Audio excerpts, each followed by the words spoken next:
Welcome back to another episode of Across the Bifrost. I'm your co-host, Dr. Norbert, calling you live from Norfolk this time, not London. I'm all over the place. That's the beauty of the internet. You could just tunnel through and get to wherever you need to be and boom, appear, right? That's how AI works, isn't it, Jamie? Yeah, that's exactly how AI works. You are Mr. International today. I'm still from London. Again, not that it matters. Still don't know why we say this because this is a podcast, so it's on the internet, but it doesn't matter. Hello, everyone. Welcome back. Welcome back indeed. Right. So today we are going to be reviewing a box that is what would you say, is a complement to the Web Warriors? Yes, it's a Web Warriors box. Big old booster pack. Yeah. So it was a booster box of two different characters. This is CP155, which contains Gwenom and Scarlet Spider. Now, before we get started, have you haven't played much Web Warriors, but you've played Hellfire Club, which is basically Web Warriors. Yeah, somehow less fair. I've played a bit of Web Warriors. Yeah, actually, fun fact. I like playing Crisis Teams. I only really like playing Crisis Teams, and I was putting off playing Web Warriors for ages because I felt like everyone was kind of doing it.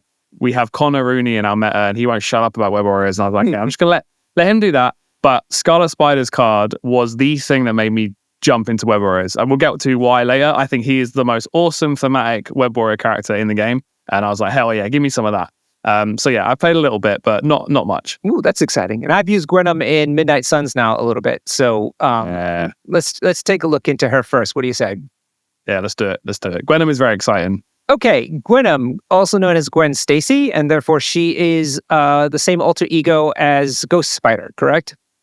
Yes, right. Ghost Spider, yeah. You won't see the two of them on this table at the same time because of that rule. She is on a 35 millimeter base, and her stats are as follows. She's a 4 threat, 6 health on her healthy side, and 7 on her injured side. Size 2, long mover, which is exciting. She's got stats of 4 physical, 2 energy, and 3 mystic. What are your thoughts so far for a 4 threat? Pretty cool. People get terrified when they see 2 defense, and they will not take 2 energy defense characters, for example, to say like Guardians of the Galaxy, which is fair because Guardians of the Galaxy are very energy heavy. But I think that 2 energy defense is often, people are more scared of it than I think they should be. And you would know, right? You play a lot of Beast. Yeah, and well, now Midnight Suns too. Oh yeah, sure. So I think it's fine, and we'll get onto it. But Gwenom has rerolls, and Beast has rerolls, and the 2 energy defense doesn't feel too bad once they're on the table. So yeah, I'd say don't let that put you off. Every character needs a weakness. That makes the game fun, in my opinion. Yeah. But a stat line of 4-2-3 with the defensive tech, which we'll get onto, she is deceptively tanky. Yeah, and people. I used to feel the same way, by the way, but I've come around now playing MCP for so long. I've come around to not worrying about it as much because the game is just not focused on defense terribly much. Yeah, completely. And do you know what made me realize it's not that big a deal? I play a lot of Cable at the moment because I'm playing New Mutants and X-Force at the same time. So I play Cable all the time. Do you know how many times he rolls 6 defense dice and gets nothing? Yeah. Like all the time. So I'm like, okay, defense dice aren't that valuable. Unless you're counting blanks, then it's a different deal. But yeah, 2 defense dice and 6 defense dice, I'm not going to lie, feels like the same quite often. Yeah. So yeah, it's not a big deal. So let's just go into her passives while we're at it. So she is a Web Warrior, so she has Wall Crawler. No surprise there, but nice. But her other passive is Spider Sense. When this character is defending against physical or energy attack or making a dodge roll, it can reroll up to 2 of its defense or dodge dice. So just what you were alluding to there. Super nice. But this does fall into the same kind of paradigm of Web Warriors, which they are more susceptible to mystic attacks.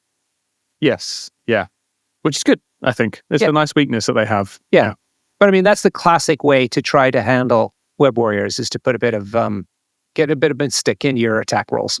Bit of mystic, yeah, is very good. Yeah, for sure. Okay. Cool. So those were her 2 passives. Let's go on to her attacks. She's got 2 attacks. The first one is a physical attack called Symbiote Spider Technique. Range 3, 5 dice, no power, cost. It's a builder, so you get power equal to the damage dealt. And it's got 2 special rules. If this character has already attacked the target character during its activation this turn, this character may reroll any number of its attack dice for this attack, which is amazing.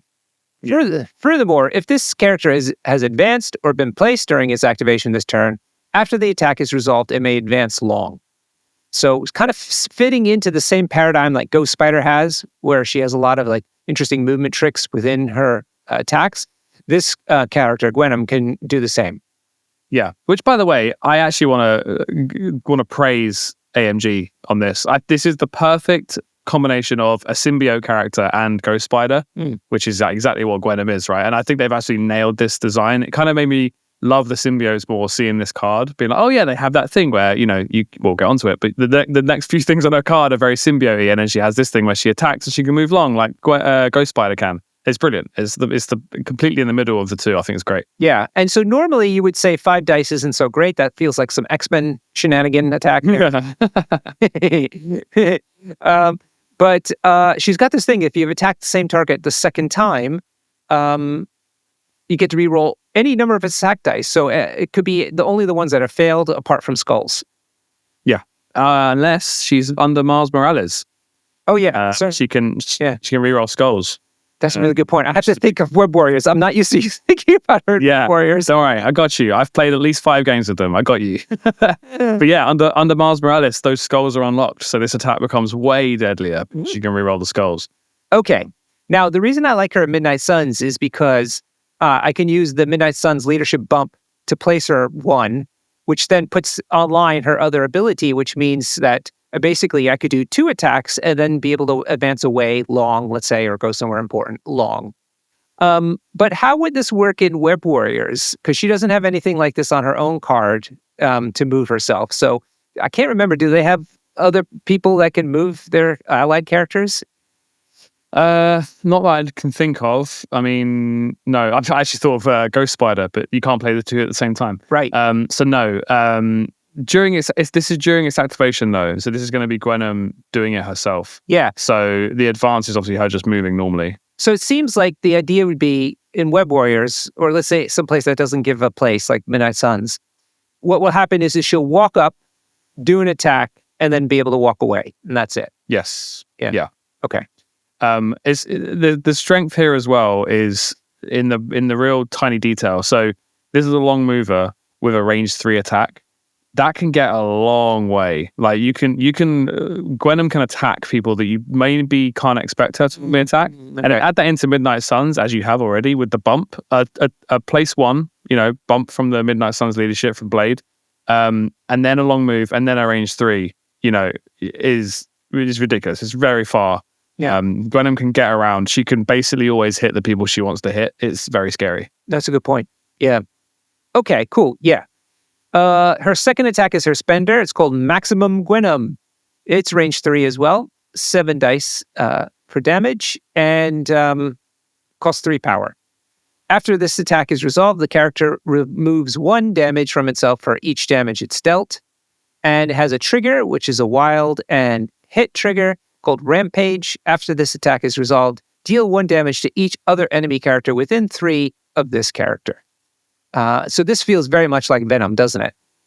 Yeah, this is the symbiote special right here. Yeah.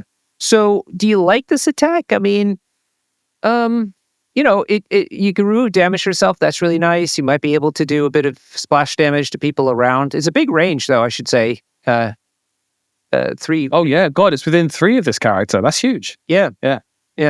Enemy characters, yeah, it's great. I think it's great. It's a 3 cost. It costs you 3. Most characters these days have a 3 cost range 3 7 dice attack. That seems to be the sweet spot that AMG are happy with giving characters. Okay, but this heals you and has splash damage. I think this is great. I think this is above average.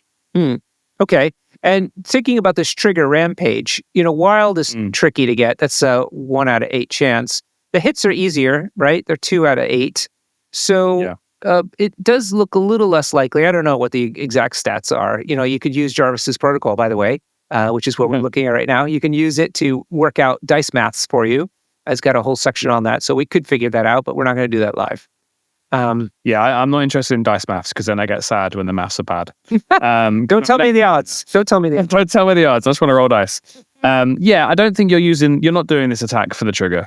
I don't think. I think that's a nice addition. You shouldn't be relying on this attack for that trigger. I mean, there's going to be. This isn't maybe like a once a game trigger. I think this isn't why you bring Gwenom. This is also like if she's taken some damage, she can do this to heal herself. That's why you're doing it, really. So yeah, I don't think it's. It's not. You're not bringing Gwenom for that trigger. You know, it's just a nice addition. Okay, cool. Let's get to her superpower. She's got one active and one reactive. The active one is called Dark Rage. The great name. 3 power for this one. Choose an interactive terrain feature or an enemy character of size 3 or less within 2 and throw it medium. It can only be used once per turn. This is a really good type of attack. You can do both terrain and enemies. The enemy can be size 3 or less, which is quite good, especially in Web Warriors, where oftentimes they're only throwing size 2. And it's a medium throw. Yeah, medium throw. Yeah, it's a big deal. 3 cost. I think this might actually be the reason you don't use maximum Gwenom that much, because this is so good. You know, a size 3 throw. Size 3 that'll cover most characters in the game, right? And yeah, I think this is fantastic. It's also the thing with Web Warriors. If you're running Gwenom in Web Warriors, it's a bit of a disengage tool as well. You can throw a size 3 character away, and then you can double move long, you know, back, and help your kind of team stay away from the enemy. So yeah, it works. It works offensively and defensively, I think. Yeah, amazing. Yeah, I agree. Okay, the reactive superpower is called Pick on Someone Your Own Size. This is 2 power. After an attack targeting another allied character resolved, this character can use the superpower. If the attacker is within 3 of this character may make an attack against it. This superpower can only be used once per turn. Now notice it says it can make an attack. That means that you can decide to either do the builder for free, or if you have 3 extra more power, you could do maximum Gwenom, the spender, if you wanted to. Yeah, exactly. Which will catch people off guard for sure. Oh yeah. It's really great to be able to do both.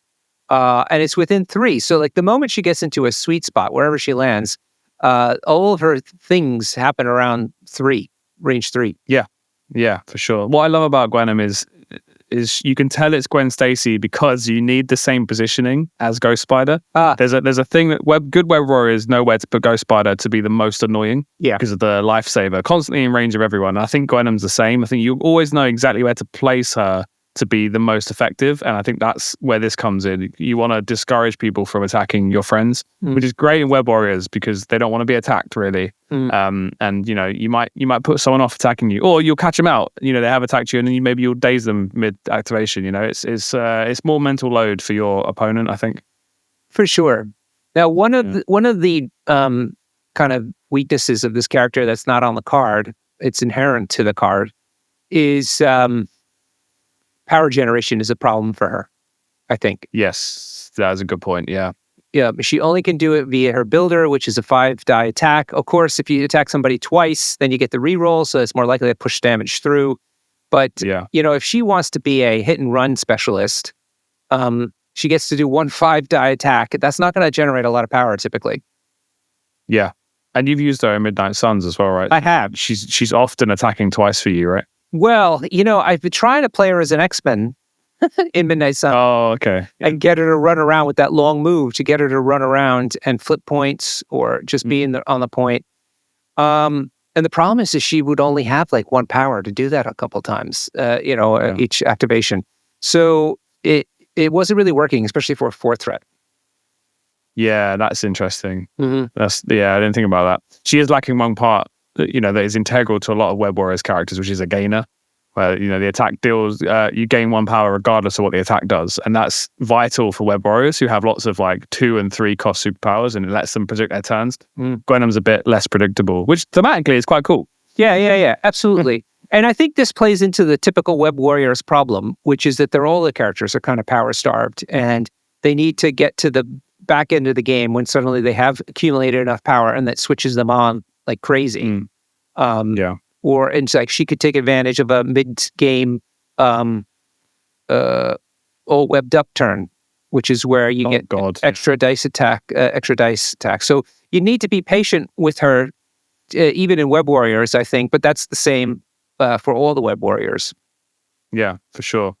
I think, we've covered the card now, right? So I'll talk about her, I guess, in the current meta. We don't see her much.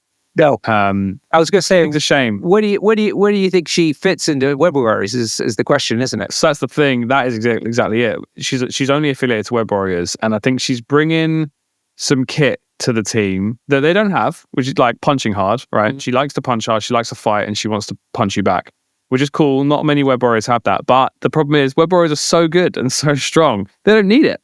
Like they're taking Miles Morales, Spectacular Spider-Man, Ghost Spider, and those are 3 characters that are top tier, and Black Cat, sorry, all the best in class. They're all the best at grabbing a thing and surviving, or stealing a thing and running away. They're all the best in the game at that. So Gwenom doesn't fit because she's bringing like, hey guys, I can punch real hard, and they're like, yeah, thanks, we kind of got this actually, that's kind of the problem. And then she's competing with Ghost Spider, who is probably the best 3 threat, secures and keeping safe in the game. Mm-hmm. So she's in a real unfortunate spot where she just doesn't fit. She's kind of not wanted. Yeah. Because she's competing with the best characters in the game. So I think that's why we don't see her much in Web Warriors. What about her throw, though? Is that something less prevalent in the current Web Warriors that you mentioned? True. Yeah, I think that's great. To be able to displace size 3s. We've got Scarlet Spider coming up, which can do a bit of that. Mm-hmm. And then the other one is Ghost Spider. Again, it kind of doubles up with Ghost Spider's thing. And it's like, do you want to bring Gwenom, who is a pretty cool 4 threat, who's doing a job, or do you bring Ghost Spider, who is a 3 threat, who's doing the same job as everyone else? Yeah, yeah. And it's just way more synergistic. So yeah, it's a bit of a shame. I suspect, here's my future, prediction. I think that we have a Web Warriors affiliation pack coming out in 2025. They've announced one of them. I forget which one it is. One of the spiders from the film. And I suspect that is going to lean the Web Warriors towards attrition a bit. Wow. You're thinking of Spider-Man 2099? That's it. Yes, thank you. Yeah. I suspect that box is going to come with a few people that want to fight. Because Web Warriors, I think, completely are the best Crisis team, that isn't contradictory. No, what's the word? I forgot the word. Basically, isn't Hellfire Club. They're the fair Crisis team, and I think they're one of the best at it, and they have been since they came out. I suspect that box will bring some fighters, and I think Gwenom might get a nice place in there, maybe with an attrition leadership. But I don't know, I'm just guessing at this point. But yeah, I think that the problem with Gwenom is that she's contesting with the best characters in the game who are doing a completely different game plan to her, and they just don't need her. Yeah. Hey, what do you know about her lore? Why does she have that big kind of guitar as part of her model? So the guitar confuses me because I thought she was a drummer. Oh. So, I don't know. I don't know enough about the lore. Well, so was Dave Grohl. Come on. That's true. That is true, yeah. I don't know. I guess her jumping off a drum kit didn't look as cool on the model. But maybe I'm wrong. Maybe, I think it's a bass as well, isn't it? Is it guitar? It might be a bass. Yeah, it might be a bass. But I'm Googling it. All right, so she's a musician of some sort in yes, her alter ego. Gotcha. Yes. So yeah, I'm not sure about that. But I do want to mention one thing. I get speaking as #1 New Mutants player in the world right now. Thank you very much.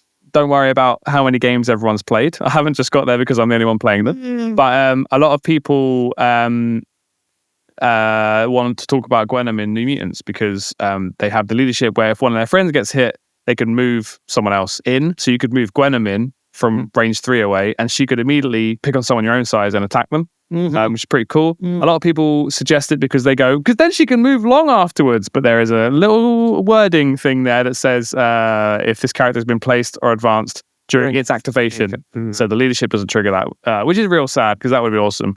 So yeah, I'm going to try Gwenom in New Mutants because anything that can stop people from punching those kids is really useful. Because New Mutants are just a bunch of kids that can't get punched very well. So yeah, she just a bit of a shout out there. I'm gonna take her. I think in the new year in New Mutants. I should mention she has no tactics cards attached to her, so that's it. What do you think of the model? What do you think of the sculpt? I think it's cool. I've googled the guitar thing. Okay. Apparently, it's a reference to Mary Jane Carnage, who plays guitar. They have a rock battle. So I think the idea is that MJ Carnage has thrown that guitar at her. That's why it's on her model. Okay, got it. Oh, that's fun. So there you go. That's pretty cool. I think her sculpt's great. I think it's an amazing character design already, and the sculpt's amazing. Yeah, love it. What do you think? I do too. I like the way she crouches, like she's springing. It looks like she's really springing forward, and I love the way they melded in the symbiote kind of skin stretching off of her and being pink in the inside, whereas her outside is all black. They very cool. Very nailed it. We've come a long way from original core box Spider-Man. Yeah. That pose that he has, I'm just like, webs. And now look at all the spiders. Like Scarlet Spider as well. Yeah, it's amazing sculpt. So, yeah. Yeah, let's go on to that. Scarlet Spider. Scarlet Spider is also known as Ben Reilly, and he is on a 35 millimeter base. He is 4 threat. He has 6 health on his healthy side. He has only 5 on his injured side. He's size 2, moves medium. His defense stats are 4 physical, 3 energy, and 3 mystic.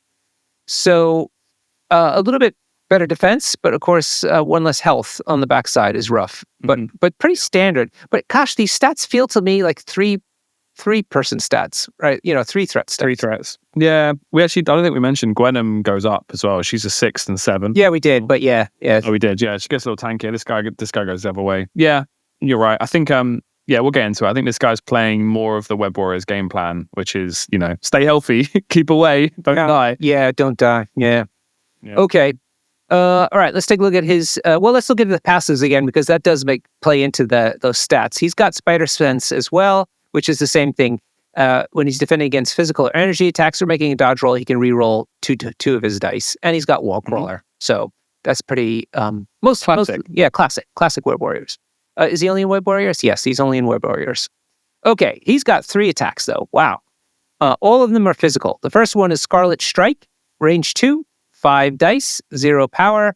It's a builder, and he's got 1 trigger on it called Elusive, which is a wild and a hit. After the attack is resolved, the character may advance short. So I feel like this falls into the same camp as Gwenom's one. You can't really rely on this because that trigger, although not the hardest thing in the world, does seem rather hard to get, and it's a short move. Yeah, I think if you're ever relying on this, if you're ever going, oh boy, I hope I get that trigger, or I hope I get a bunch of power from this, maybe something's gone wrong. Yeah. This is not reliable at all. Yeah. Yeah. Okay. So that's his builder. Then he has a gainer. Hooray! Which I think is what got the Web Warriors people all excited. It's called Impact Webbing. It's range 4, only 4 dice, 0 power. As I said, it's a gainer, so he gets 1 power regardless after it's resolved. And he has a wild push trigger. If the character is size 2 or less, before damage is dealt, this character may push it away short. Yeah. I want to give a shout out to, these are what we call gainers. Yeah. And I've spotted some new players being disappointed when their gainers go off and they deal 3 or 4 damage and they only gain 1 power. And I just want to give some love to gainers. Gainers are one of the best things in the game. Yeah. Especially for Web Warriors, because they're range 4 gainers as well. You can basically plan your entire turn out before you do anything. You can go, right, if I go, impact webbing here, I might push a guy off, might not, but I know I'm going to get that 1 power, which I can then use to web swing over here and do this thing. So gainers are amazing because they make everything very predictable, and they are in my opinion, the best part of Web Warriors is that they have a bunch of gainers and you can plan everything out with them. Yeah, I totally get it. I so many times I've foregone a better attack because if I just get 1, I could do a jump or a place or do a pay to flip or whatever, and that's what's really needed, and you can just count on it. So, and he's got both kinds here, so you can really choose depending on your situation. Yeah, like if you're exactly where you want to be, you don't want to achieve anything else, do a couple of Scarlet Strikes. You might gain some extra power, do some extra damage, whatever. That's kind of when you're in the sweet spot. I think that's when you do the Scarlet Strike. The impact webbing is what lets you turn all your kit on. Guaranteed. Yeah. Okay. His last attack is a spender. It's called Whatever a Spider Can. Range 2, 8 dice, and 5 power. So pricey. He's got 2 abilities with it. After the attack has resolved, the character may move advanced medium, which is great. And then he's got a wild trigger called Catch. After this attack is resolved, you may choose an interactive terrain feature of size 2 or less within 3 of this character and destroy it. The target character suffers a collision as if the terrain feature were thrown into it. So that's a little bit of a twist on the way you would normally throw terrain, isn't it? Yeah, it's very thematic because you watch Spider-Man movies and he's always getting a cheeky little car door off the side and knocking him into someone. Yeah, which I love. I can see this. This character. This is why I play Web Warriors, is because of this character. And it's just little things like this where you can see it playing out in your head. Yeah, for sure. I just punched you, and I'm going to throw that bin at you as well. Catch. Yeah, I think it's brilliant. I love it. Yeah, I think it's great. And the terrain, it could be decently far away from him, and also after the attack's resolved trigger, which is the same timing as the medium advance that you get. So you can throw some terrain, make the attack, throw some terrain, then move away, or you can move to where there's some terrain you want to throw and throw that after. You choose the order it happens. Yeah, exactly. So that terrain could actually be like within range 6, so to speak, of you. Yeah. And still attack and still hurt the target. Yeah, exactly. You can attack them, move towards, and also if you're just surrounded by a bunch of size 1s and there's a size 2 just over there, just go move towards it and grab a size 2 instead. It feels very Spider-Man-y. I can see him flying around, doing this. Oh gosh, that does sound like fun. Okay, he's got 2 active superpowers. The first is called Web Whip. It is power 2. Choose an enemy character within 3 and in line of sight, and push it towards his character's short. Then place this character within 1 of the enemy character. It can only be used once per turn. So a little bit of an odd one, because you're bringing the character towards you, but at the same time you're moving to it. Yes. So I don't want to overstate this, but this is my favorite superpower in the entire game. Oh, come on. I love this so much because it's so thematic. I can see it because you pull them towards you and then you're flipping over them. That's exactly what that is. You're doing a little front flip over them. Okay. You're going down to where they are. Yeah. And it's also sizeless. Yeah. So another one. Those Sentinels back.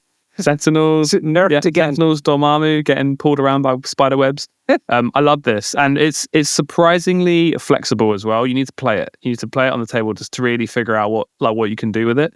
And from range 3 away, you're then placing 1 off of them. You're going a long way with this. And on a D map, this happened to me at WTC. It caught me off guard. On a D map, the 2 widest points, you don't normally interact with them. They don't normally interact with each other because they're too far away. Right. And that's how I kind of plan my entire game plan, is around those 2 points being safe. This guy can move twice and then web whip to the other side of the board and move that person off the point. Now he's on the point. So he's swapped sides in a way that not many characters can, and displaced you at the same time. So it's really, really cool. Wow. Yeah, that does sound amazing. 2 power is very reasonable for that. Yes. Okay, his second active superpower is called Proportional Strength of a Spider.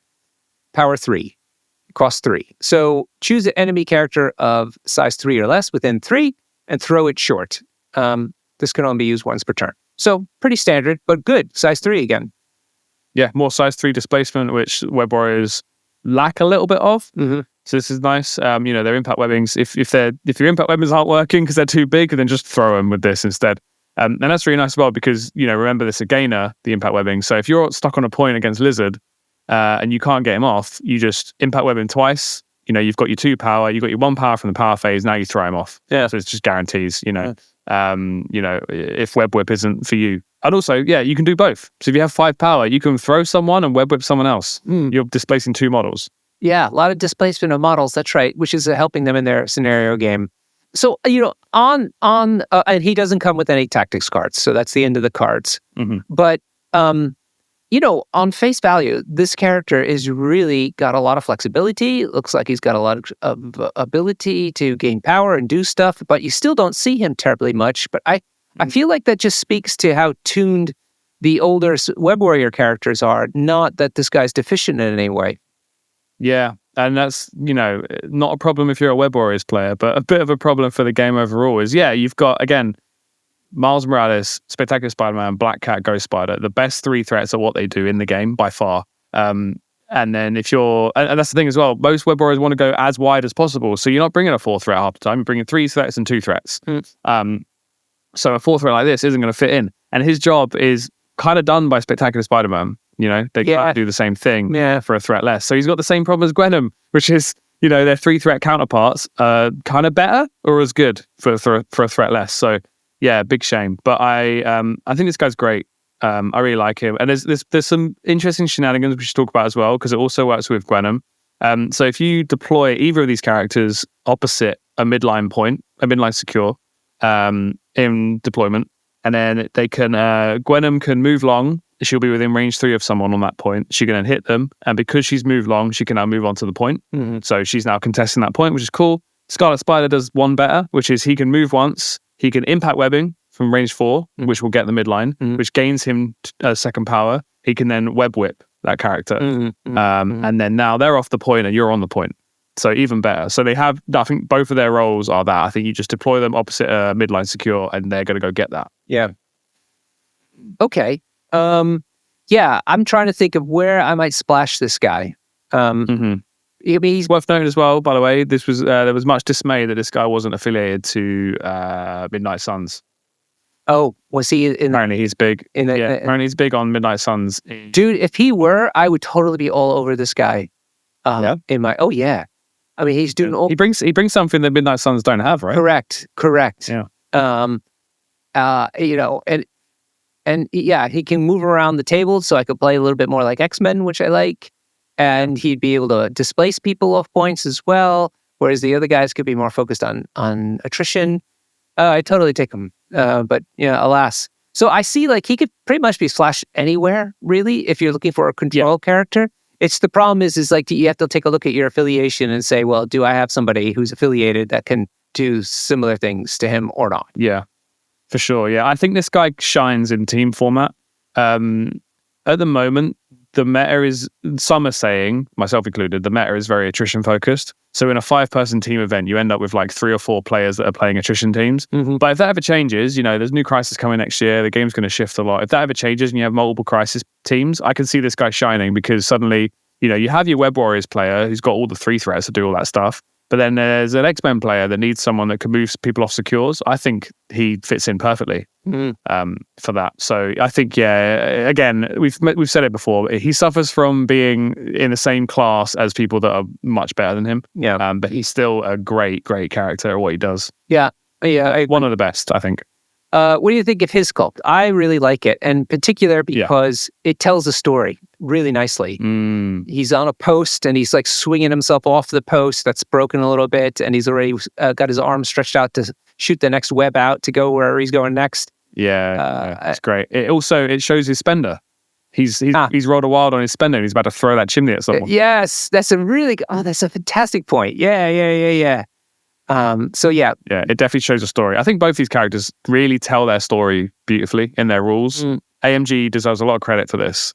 It's a shame they don't get played more because I think they've nailed the design. They both feel, and also, Scarlet Spider, he's a web warrior that throws people off points. It'll be really hard. It is really hard for them to make those feel unique, and I think he feels so unique. Yeah, so while also feeling part of the team. So, yeah, cool. All right, the box comes with 3 tactics cards, so we're going to go into those now. So they're not attached to the characters that we just talked about, as I mentioned. So let's look at the first one. The first one is called Clone Saga. It's a Web Warriors card. It's an active card. And an allied Web Warriors character can spend 2 power to play this card. Notice it doesn't say it has to be the active Web Warriors character. So it could be any character, any Web Warriors character, even if not the one that you want to use at that time. It says, choose an enemy character with the same name or alter ego as the character that played this card. The character that played this card then gains the superpower shown below. It's a passive ability called Imposter Syndrome. When attacking the chosen character, the character that played this card can modify or reroll skull results and may reroll any number of dice.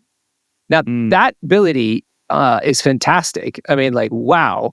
And it lasts all game. The thing is that you have to bank on the other team having the same character name or alter ego, and that's rough. Yeah, exactly. And I think this is a Web Warriors card. That is quite likely to happen. Obviously, if you're playing Web Warriors, you're going to see other Peter Parkers probably, and another maybe Gwen Stacy. But yeah, you're right. You're banking on, like, if you're playing against my X-Men have Spectacular Spider-Man in it, and I don't bring them, and you bring this card, then you ain't going to get any use out of it. So yeah, it's a bit of a gamble, but a cool effect. Very cool. The problem is that if it'd be it'd be less of a painful choice if it was somehow geared to like what the other person's roster had. The problem is that you don't know. Let's say there are a few name characters in there that are similar to yours or same as yours. They have to also then choose them in their team. So that's like a 2 steps of challenge that you have to overcome to get this card to go off. For sure, yeah. I think that the strength in this card is that Web Warriors are and probably will always be something you need to prepare for. If you're going to a competitive event, Web Warriors are still probably going to be one of the top tier teams. So people often bring characters like Agent Venom or they bring Mystic Attackers just in case Web Warriors show up. And this could be one. If you're taking Web Warriors, this could be one of those cards, right? It's in your 10 and it only comes out when you're playing other Web Warriors. But again, I think that there is one use case here, which I think is pretty cool, is most people say that the way to beat Web Warriors is, to get Ghost Spider off the table as soon as you can, because she's going around, she's saving all her people, right? Yeah. Well, Gwen Stacy is Gwenom, so you could take a Gwenom, and Gwenom's very good at killing people, and then you play Clone Saga on Gwenom, and suddenly she's re-rolling everything against Ghost Spider, which is actually pretty cool, right? Yes. Yeah. Kind of makes sense. It feels a little redundant because Gwenom's second attack gets re-rolls anyway, gets this effect, and if you're playing Gwenom under Miles Morales, she can re-roll skulls, so the card is kind of done. It's redundant. She's getting it already. But it does give her rerolls on her first attack. So that's kind of interesting. I mean, I do like that tech. I mean, if you're in a meta with lots of Web Warriors players, which in the States I think is pretty common, actually. Right. Okay. From what I hear on podcasts anyway. Then it might be worth taking this card and screwing people up instead of taking like Mystic stuff and Agent Venom. Yeah. Traditional. For sure. Yeah. Yeah. And I think if you're playing Web Warriors yourself and you have space for Gwenom, you've got plans for her, then this comes with her, I think. It's quite good. I mean, who else is it? It's only ever going to be Peter Parker, right? I mean, Amazing Spider-Man attacking Spectacular Spider-Man with 4 rerolls is kind of cool. I guess. It's quite nice, but not. Yeah, it's not a slam dunk of a card. Is that all the? Well, Web Warriors. Don't forget, it could be just also the same character. It doesn't have to be an alter ego; it has to be the same, right? Oh, it could be Spider-Man. Oh, so can Miles use this on Spectacular? I guess he can. With the same name or alter ego. So if I'm using, what do you mean? Oh, it's Spider-Man. Yeah, but does it have like a hyphen or something nonsense like that? Oh, wait, no, it's Spectacular Spider-Man and Miles is Spider-Man. So actually, Miles can use this on original core box Spider-Man? No, that's my point. Miles has the hyphen between Spider-Man. Now let me see what Peter Parker has. Oh, yeah, Peter Parker does too. Yeah. So Miles and Peter Parker Spider-Man could use this card against each other. Okay, that's kind of cool as well. Yeah, I like that. Yeah, super niche. This card, like, I think if you're playing a casual night, if there's ever like I've been trying to convince you, Norbert, to run an event with me that is, based on the Clone Saga, based on the Spider-Verse. Oh, okay. Maybe we could do that. Then this card comes, like, if you're going to expect a lot of spiders showing up and you're bringing spiders as well. I don't know. Yeah, it's very niche, but real cool. Okay. The next tactics card is called Masked Menace. And I'm really looking forward to talking about this one because people were losing their minds when this card came out. And I have never, ever, ever seen it on the table. Really? Was it even in the WTC? I don't know. Oh, really? No. Interesting. Yeah. Okay, so this is another Web Warriors card. This time it's reactive. During the power phase, up to 3 allied Web Warrior characters may spend 1 power each to play this card. For each character that played this card, place a camera token onto the battlefield not within 3 of another camera. While within 3 of a camera token, allied characters gain an additional power when they deal damage to an enemy character with an attack or superpower. Remove all camera tokens from the battlefield during the next cleanup phase. So basically, you pop these around the table. First of all, it's super thematic. This is like, oh my God, the alter ego. If you don't know anything about Spider-Man's alter ego, the one thing you know is that he webs up his camera somewhere when he's about to fight something, and then he gets chewed out by Jonah Jameson about bringing more Spider-Man photos in. But yeah, and the tokens are perfect as well. The tokens are little cameras webbed up. Yeah, oh, it's brilliant. Yeah. So you put them near each of the characters. So each character that spends 1, and basically is zapping one of these cameras up into a hidey hole somewhere, which is so thematic. Yeah, and it's fantastic. Then so you can spread them presumably quite far around the table, and then whenever any of your characters are attacking within 3 of them, which is likely to happen, they'll get an additional power. Now the tricky part is that they have to actually deal some damage in the first place to get that additional power. So that's a little rough for Web Warriors in general, except for the all web up turn. So it's not an easy way to get like early power into them, which is kind of something that they struggle with. But nonetheless, and it's only 1 turn. I mean, only. I don't think it'd be broken otherwise, but nonetheless, It seems like it'd be fun, but you tell me you've seen this on the table. I've seen it loads. It's really good. But I guess I've seen it played by Aaron and Connor, who are like, two of the best Web Warrior players in the world. I think that this opens up. So the economy is a really important part of playing Web Warriors because they spend power really well. All their superpowers are very impactful, and they have a bunch of gainers, which you mentioned. So learning their economy is really important. And I think that the reason we don't see this much is because this adds a level of complexity to the economy, which most players can't be bothered with, myself included. Because I think that if because it's also if you deal damage with a superpower. So Spectacular Spider-Man throwing a character into someone, he gains the power for that, which is going to change his power economy completely. And really good players, really good experienced Web Warriors players are going to know that, right, if I spend 3 to do that throw, I'm going to get 1 back, which means that now I can just impact web him once and web swing over here and move, right? It's like everything changes. And I think the hard part of Web Warriors is learning their economy. And then this adds another level to that. So it's like, oh, well done, you've mastered the economy. Now we're going to add this variable in, right? And you can just gain a bunch of power. And I know that it's when they deal damage with the attacks, but I think the real strength here is when you're doing the throws and you're getting in it. You're right. You're definitely right about that. And but you also have to be thinking about the fact that the characters that spent these to put the cameras down spent a power. So you need to be able to execute the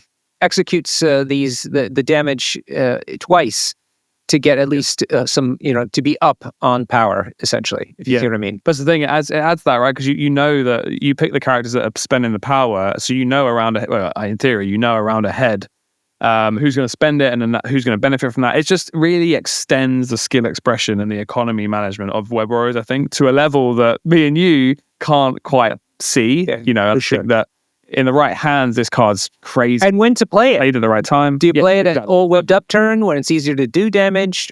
Do you do it earlier so that they can kind of get their power train rolling faster? That's tricky business. I don't know. Yeah, exactly. It's a lot. It's a lot to figure out. And I think that you could, Web Warriors are very good at planning their round one because it's all gainers and, it's all guarantees.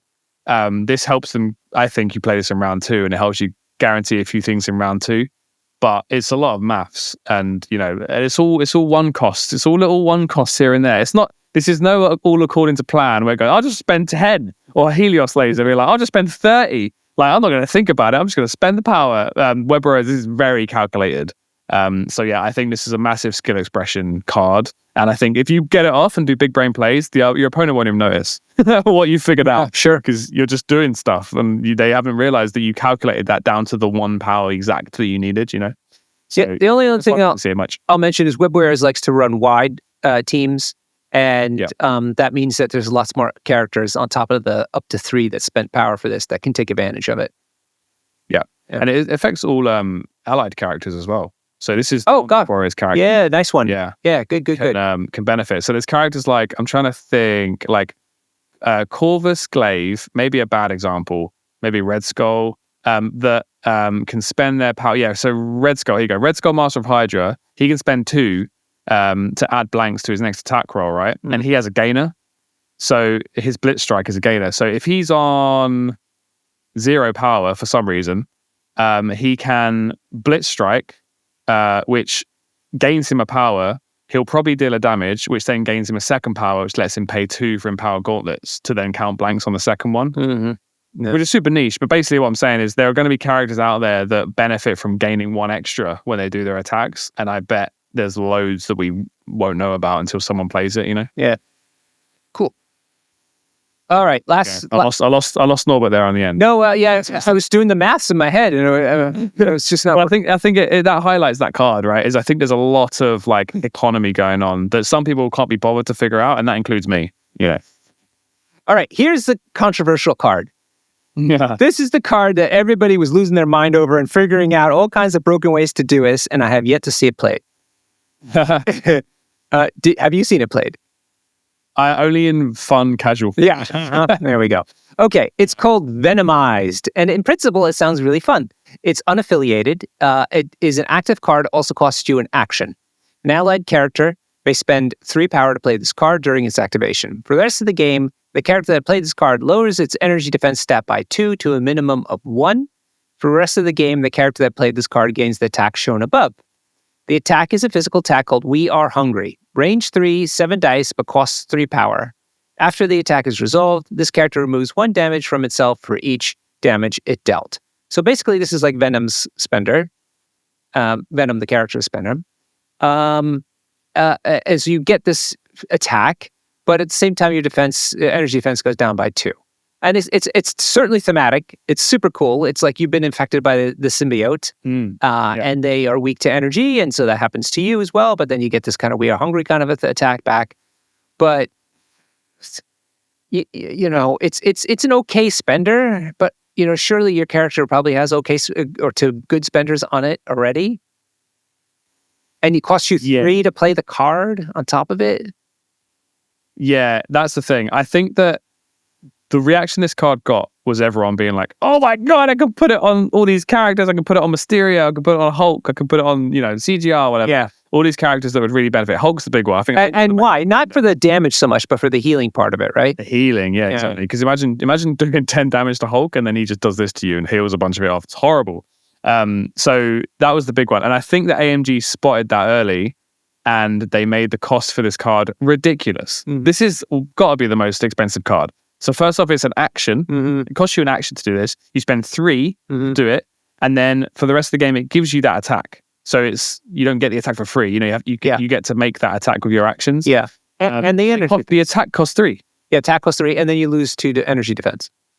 Yeah, exactly. So it's so much. It's such a big cost, and I don't know how much use you're going to get out of this. Right? Let's say you put it on Hulk. Right? Best case scenario, he can play this round 1 because he's got 3 power. So he pays 3 power. Spends an action and he just walks once onto a point, right? He can't do anything else. Okay, so your 6 threat's done nothing else. But now they got this attack. And then, next turn, okay, he's got 3 power. He's away from the action though, so he needs to pay 3 to gamma leap into the action. Now he doesn't have power to do this attack anyway. So you're doing it in round 3. Hopefully he's taken a bunch of damage and he gets to do this attack, pays 3. But then Hulk has amazing ways to spend power. He can be throwing size 4s around. He can be gamma leaping.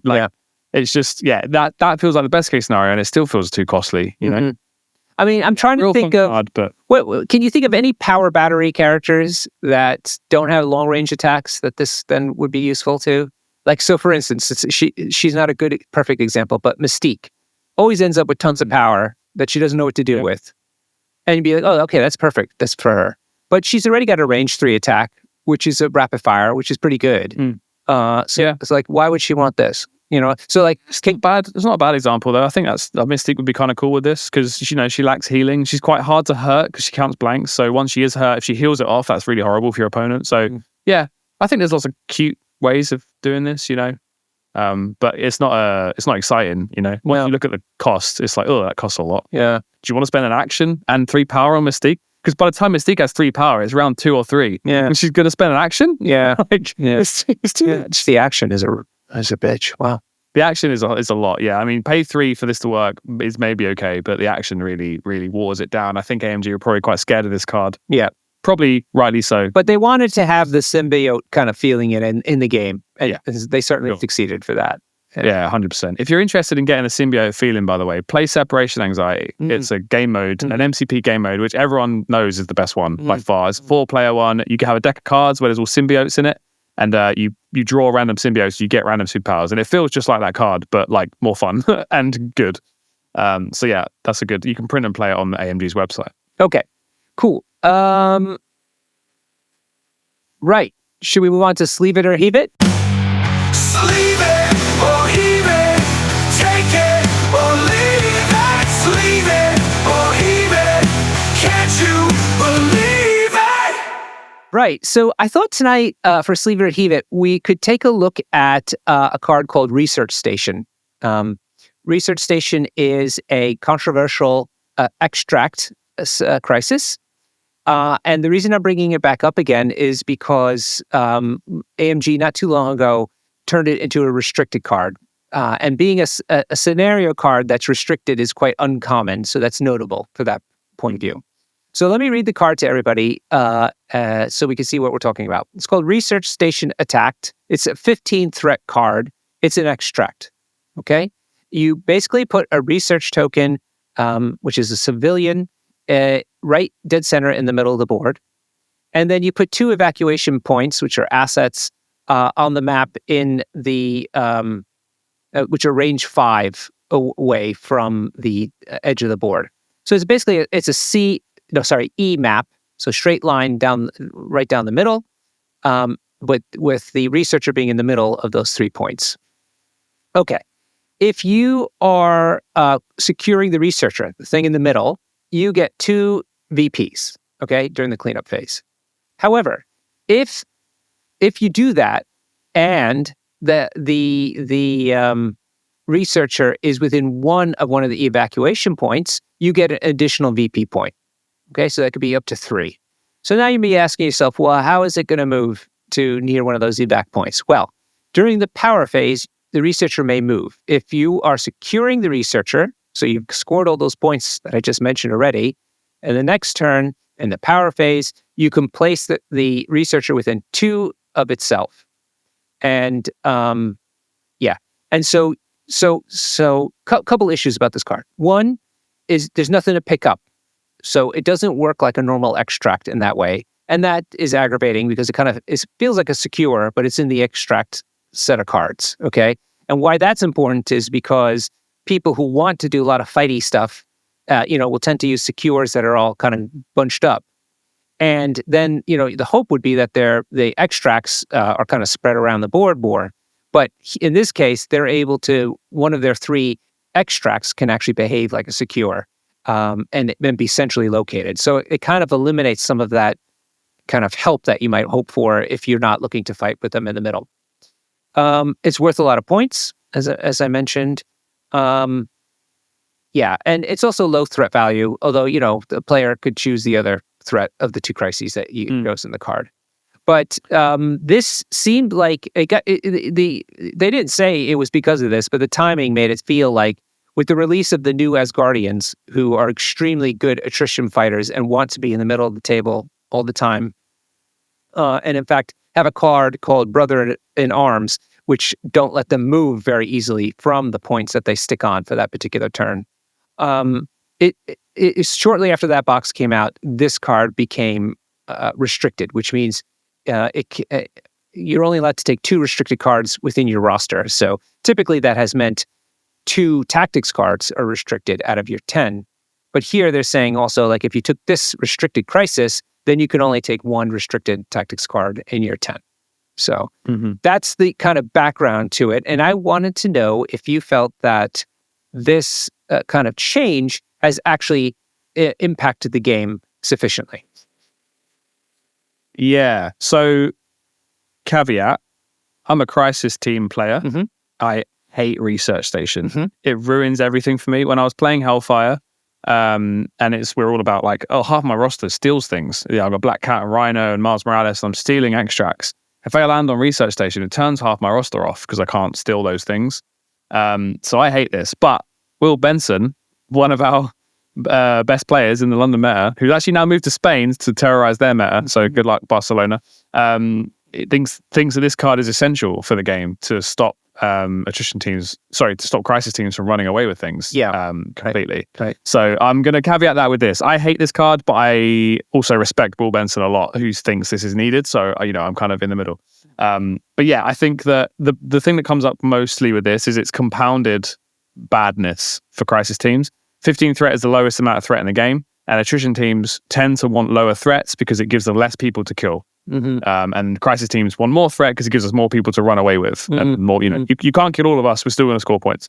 So this is the lowest threat on the most fighty extract with actually the lowest amount of VPs. You said it's a lot of VPs. For an extract, this is actually the lowest amount because you score 2 VPs until round 3? Yeah. Round 3 at the earliest, where you score 3 VPs if you get the researcher to the point. Yeah. But most of the time, it's very rare for the researcher to score 3. So this is actually a 2 VP per round extract, which is miserably slow for crisis teams who want, and this is a Web Warriors episode. They want the game to be over by round 3, round 4 max, and 2 VPs ain't going to do that. So, but you say you're a crisis player, and I understand what you mean, and certainly having loads of extracts around plays into that scheme. But I mean, don't you have your secures that you should be focused on as well? Yeah, so that's the problem, is it morphs the game a little bit. So the best case scenario here is probably a DMAP, right? So let's say Riot Sparks is a D map where you can heal off the points, and it spreads the game out. But the problem is your 2 home points are near the 2 research home points. So an attrition just focus on the research, right? And the research is you basically cut. Are you going to ignore the extract all game? Because then you're going to score. How many D points are you going to score? 2, 3, 4 in the best case scenario. You're going to score 4 points a round. You ain't winning until round 4. And that's if you score every point, which you're not gonna. Yeah. You're not gonna score their back D round 1. So that's it basically forces the game to be a round 4-5 game, right? At best. So that's the problem. Your secures aren't enough, and this punches through that. So that's a lot of people's problems with it, right? But there's also a lot of people. I would actually say most MCP players hate when their opponent runs away from them. Yeah. Grabs all the extracts and runs to the back of the table and wins. Yeah. So, a lot of people are probably very happy to play this. It's only us kind of like soft, sweaty, competitive players that I just want to play X-Men and run away with my points. Yeah. It only hurts us. I mean, I think it's very thematic. I love the idea of the crisis. I have to wonder why they did make it an extract, which does bring me back to Will's point that this is to help balance out the hyper scenario-focused teams. Maybe that's the reason they made this an extract, because it could very easily be secure. Like there's like zero reason that it couldn't be a secure. Yeah, for sure. I think there's 2 reasons, and you linking it to Asgard is very interesting because you had the Brothers in Arms play on Research Station. Everyone was screaming about this card and how feels bad it was, because the thing is with attrition is if attrition gets out of hand, it means that you can't play with your toys. So I think that's a problem. And I think we're still in that era now. I think that, a lot of the characters coming out now, you got Dracula with a 7 dice builder. You've got all these characters that have insane attacks, and, Red Skull, Thanos Cabal with Baron Zemo right now are just murdering people. And I think that feels real bad because you bring all your toys along and then, their MO is to KO one of your toys in round 2, so you never get to play with them. So I think there's definitely a balance, and the Asgard Brothers in Arms stuff just compounded it too much, and also it means that every roster needs to be made with a 15 threat team in mind. Yeah, because this card exists.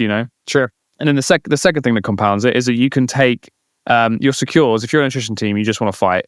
Your secures can be Gamma Demons, which are E Street, E maps, so just like this. And intrusions, which is actually more fighty than an E-map because there's no safe place to hide because you can teleport between all 3 of them. So you take those 3 secures, you go, great, those are my fighty secures, cool. Now I'll take some extracts that score slow, so I'll take Alien Ship and Montesi, great.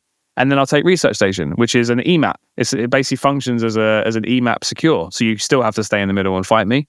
So it means that they're kind of shifting the balance, their 4 out of 6 cards are what they want, whereas a Crisis team usually has 2 secures that they love, 1 that's secure that they accept, and 3 extracts that they like. So they kind of feel a bit more split down the middle. But again, this is me being biased because Will Benson says that is the split that's needed. He thinks that the split needs to be towards attrition. So yeah. Now, I've just called up Longshanks and took a look at it. It very helpfully has trends over time for all kinds of cards, including crises. And we're taking a look at what it's showing for Research Station in terms of usage. It goes from January 24, so the beginning of this year, fairly steady. It bounces around a little bit. The average of the play rate happens up and down, but a fairly steady and quite high. It's in the, what is this, 50? What is that? Oh, play rate is yellow. Which side is that? Is that percentage, I suppose? Yeah, it must be percentage, right? So the percentage it was played was around 11%, maybe, over time, but pretty steady all year. It rose starting in July all the way up to a peak in August. Now, can you remember when? Asgard was around July, August, yeah. Yeah? Yeah. Oh, yeah, I know that for a fact because they came out at UK Nations and people were playing them on the free day on Sunday. Yeah. So it started going. So clearly there was a trend up, very ominously timed to when the Asgard box came out. Now, when did they restrict it? Oh, I don't know. Was it? I'm going to. Oh, I know. When that line starts going. It was from when it was just before the WTC list lock because we had an extended list lock for a week, right? Okay. So that would mean in the very beginning of October. So anyway, where I'm going with this is that after that peak in August, it drops like a rock, rock down to. Instead of being played around, at its max 12% of the time, it's only played 3% of the time. And then it's from that point, so that dip. The trough ends at WTC in October, and then has so far stayed flat at 3%. So I would say successful nerf, right? I mean, if that was their intention.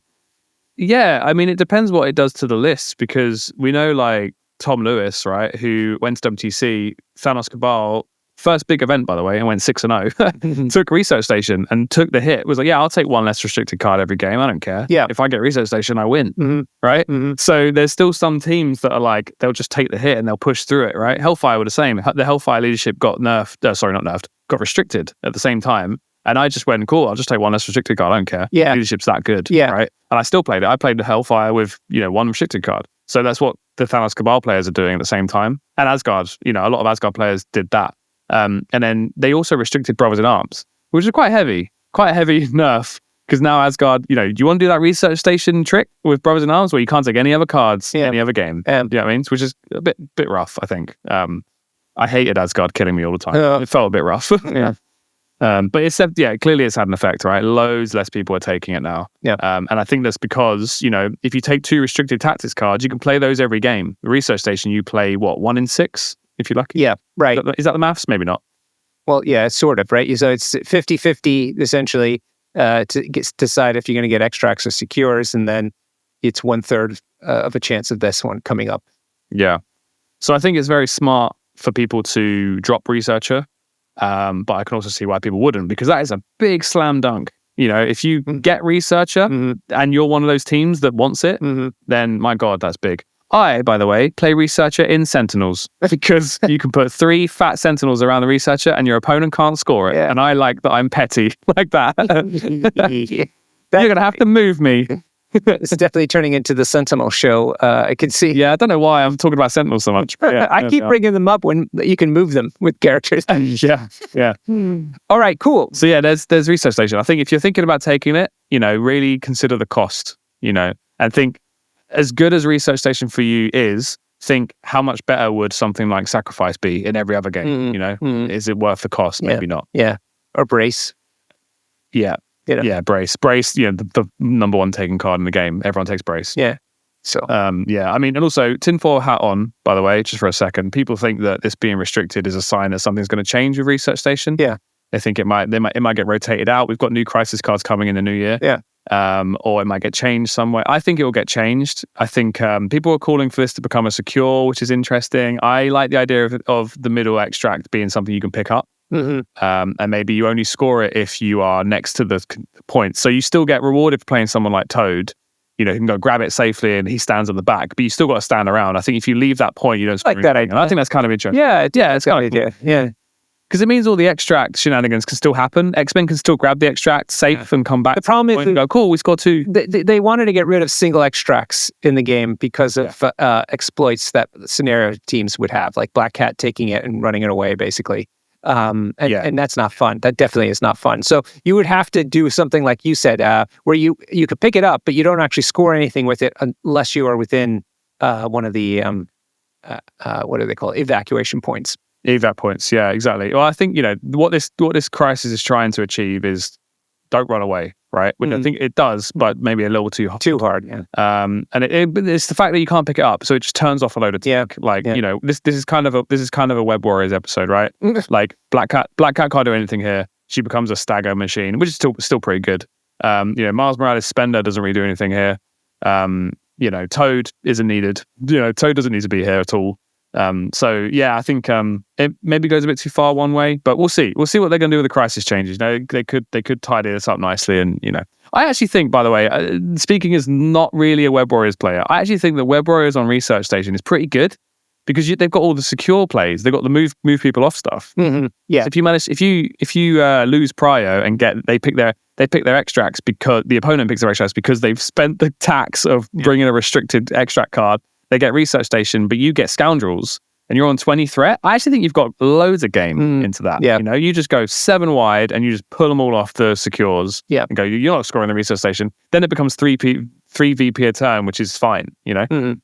But yeah, anyway, that's my take. Cool. All right, everybody. Thanks so much for listening tonight. We have a link tree now with all kinds of different links to our various things on the socials.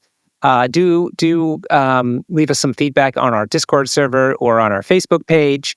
And in addition, we do have a Patreon if you'd like to contribute a little bit for us to pay for hosting costs and little things like that.